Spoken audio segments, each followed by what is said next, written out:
È nel locale alle mie spalle, la Baita al Lago, un locale famosissimo qui a Castelfranco. Pensate che il proprietario lo gestisce da una cinquantina d'anni, che sono iniziati i primi screzi tra due gruppetti di giovanissimi. Da una parte un gruppo di ragazzi di origine rumena, italiani comunque di seconda generazione probabilmente, e dall'altra un gruppetto di nordafricani, tutti ventenni, ma è fuori dalla discoteca, dalla discoteca, che peraltro non è solo discoteca ma è anche locale. Qui si ballano latinoamericani, per solito di situazioni abbastanza tranquille, ci sono anche molte famiglie. Dicevamo è dopo la chiusura del locale, circa un paio d'ore dopo, quindi fuori da questo enorme parcheggio, che succede la tragedia. I due gruppi vengono prima alle mani, poi qualcuno tira fuori un'arma, un coltello, forse più coltelli, che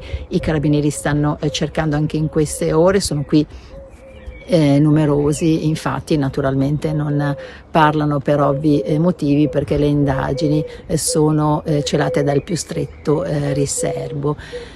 Quindi qualcuno tira fuori un coltello. Ad avere la peggio è un ragazzo di 20 anni, originario di Trebaseleghe, che viene trasportato dagli amici probabilmente in auto fino all'ospedale di Castelfranco, dove morirà poco dopo. C'è un altro ragazzo della stessa età, di Zero Branco, nel Trevigiano, che versa in gravissime condizioni in questo momento, dopo essere stato sottoposto a un delicato intervento chirurgico, è in rianimazione. E poi ci sono altri due feriti lievi. Due ragazzi sarebbero già stati fermati, e ora i carabinieri indagano per capire perché si possa essere arrivati a un epilogo così drammatico durante una notte che in realtà doveva essere una notte più o meno tranquilla tra giovanissimi.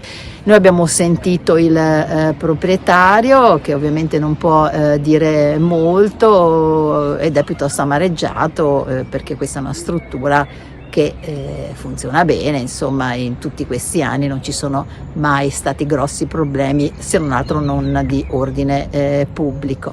Facciamo il liscio, e il liscio non serve neanche buttare fuori niente, certo. È tutto tranquillo, si beve anche poco niente perché pure è potente. Inizia la discoteca, tanta roba. La discoteca sono tardi e se vada Maria siamo fuori, per cui si incassa, perché siamo fuori che è brutta la gente là.